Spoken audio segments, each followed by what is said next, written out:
Hello and welcome to Loud Creations. I am back with my spiced licorice mead that I started 15 days ago. If you want to see how I started this mead, check out the link right here for part 1. This is part 2, and I will just be racking this into a clean 1-gallon jug, which I did sanitize, and I put raisins and stuff in there and getting it off of the lees. It is still bubbling away, and I have a feeling, well, we'll check the gravity, but it got kind of cold in my closet because it got cold out, and I feel like the last 3 meads I've made kind of have slowed down and haven't dried out completely like they normally do, so we'll see. But anyway, back to what we're doing today. So I'm going to rack this, and then I'll add the spices and some orange juice, and then I'll stick it back in my closet and let it age a little bit more. Once everything's racked, we've checked the gravity, and then I added my spices and juice, I'll go ahead and get into some of the medicinal or properties or benefits of the spices that I'm adding to this. So like I said in my first video, this is kind of another cold care antiviral mead that I'm making. I found that licorice root really helped when I had chest congestion, and so that prompted me to make some mead with it, because why not? I'm curious to see if this tastes at all like licorice, so I'm going to go ahead and taste a little bit, even though it's only 15 days old. But might as well while we're here. Anyway, let's get to it. So I'm going to go ahead and remove my airlock and bung and dump out I have a towel down on the floor that I'm gonna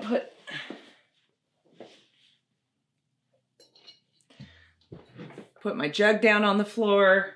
I have my auto siphon. Oh my goodness, I have let's see if I can get this out of here. Here's the first part of the auto siphon. I shoved everything into this jug, so let me, hold on.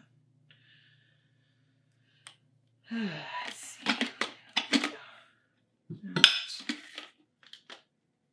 see. Everything here has been sanitized off it, even the orange. Even the knife that I'm going to use to cut the orange. Okay, so there's a bunch of liquid in here. I'm going to go ahead and pour that on my towel. Okay, so I'm going to put a mesh bag around the bottom of my tubing here so that, if I can do it, so I can get limit the amount of chunks that come through and get into secondary. So I got that going, and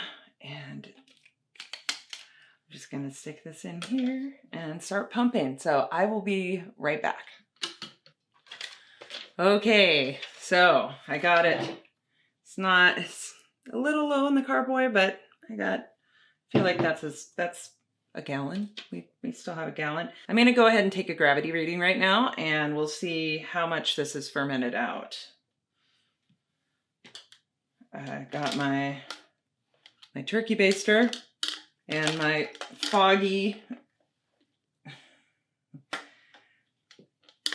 and my, what is this thing called? Hydrometer.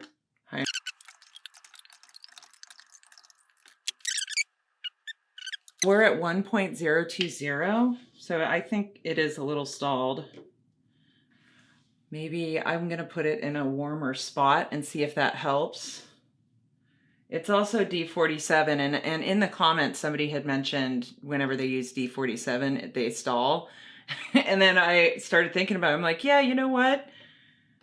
In the wintertime, summertime D47 works fine, probably because it stays nice and warm in the space that I keep my meat in. But when it's cold out, and we've been trying not to pump the heat too much, you know, it gets pretty cold. So it could be that it just didn't like the temperature. We'll see. I might have to take My other 2 meads that I recently started with D47 are also still bubbling, and it's been well over a month. So there must be something to that. Okay. So we're at 1.020 from 1.115. Let's see what percentage we're at before I start saying we stalled. Okay, so we're at 12%. So this is plenty alcoholic. But I know the alcohol tolerance for D47 is around 14%. It goes up to 15, 16%, I found sometimes. So I'm just gonna do this here, the next steps, and then I'll check in with it again. Yeah, so let's start with, I'm gonna go ahead and put in my herbs, or my spices. So I have a cinnamon stick, and I'm just gonna put 1 cinnamon stick in. I just broke it in half, so it's boop. I have 1 clove, because I find cloves are super powerful, and I don't want it to overpower the other spices. Okay, and the last I have I've never used peppercorns before, and I'm not sure how much to use. One recipe had like for a gallon, like 2 teaspoons, and I just don't want to overdo it. So I have probably not even a teaspoon worth of peppercorns on here. And then I have my cardamom pods. I have 5 of those. And I'm just going to kind of crush these a little bit just to open them up. And I'm going to throw them in. So let's do that. Using my little spoon to crush them because that's what I got here. Okay. So cardamom pods in.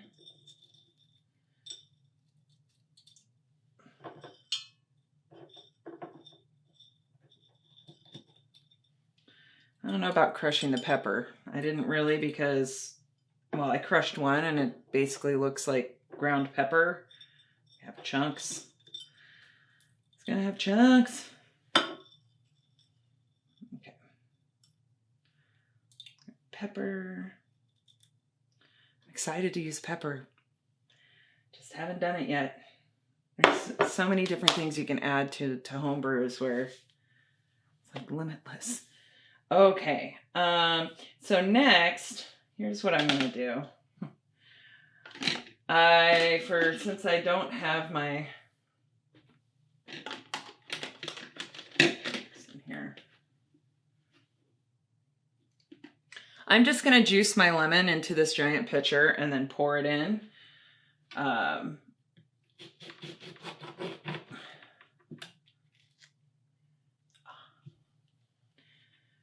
Did I say lemon? I don't know if I said lemon. I probably said orange. I don't know. Anyway, I'm going to do that.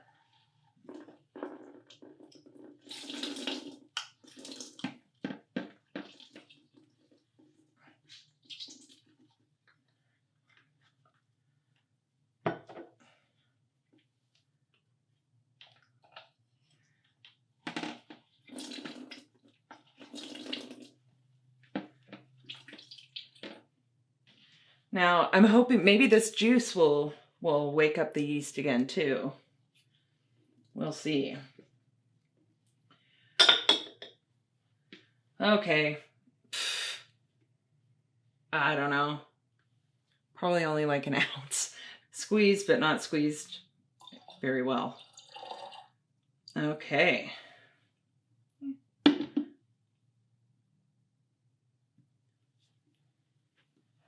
Oh, you know what I didn't do? I didn't taste it.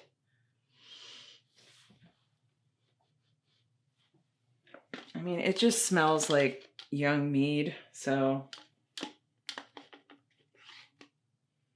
I'm going to take the tiniest little bit and put it in I have my glass.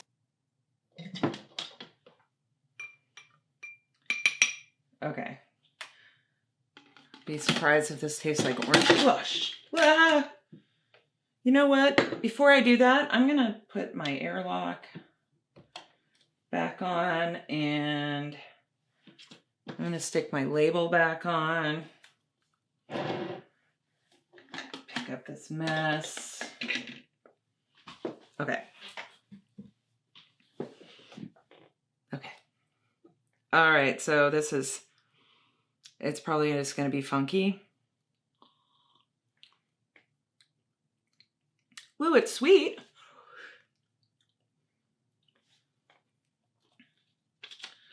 Do I taste?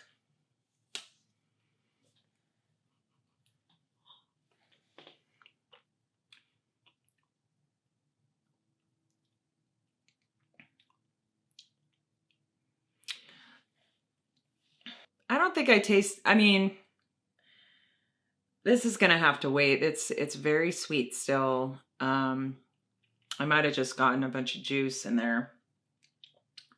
It definitely has that, you know, when you eat black licorice, that I don't know what that is almost numbing, that after effect. Like I can, that's happening. I don't know if that's from the licorice root. I guess I could assume that it is. So I think it's slightly licoricey.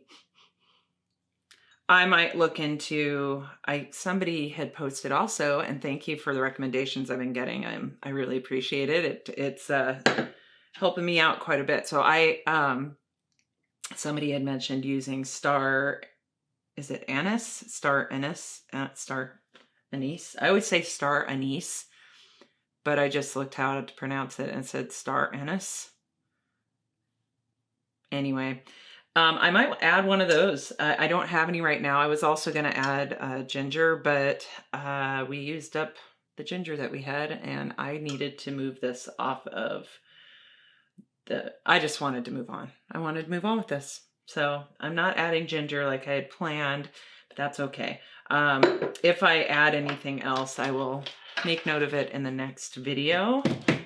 Although, so basically what I'm going to do here, I'll probably start tasting this in like a week to see if the spices have steeped in there long enough. And I'll just kind of do it based on taste, and then I'll be racking it one more time into a new carboy to get it off of all the spices and the peppercorns. And yeah, look, it's already bubbling. Oh, can you even see that? It's not even on camera. Well, it's already back to bubbling, so hopefully the yeast will be happy about that orange juice that I added. So now for the other part of the video, I just wanted to talk about, so again, this is medicinal metheglin, and it is primarily, I'd say, for like that wintertime chest and head cold season, because we had that going on strong for most of January so far.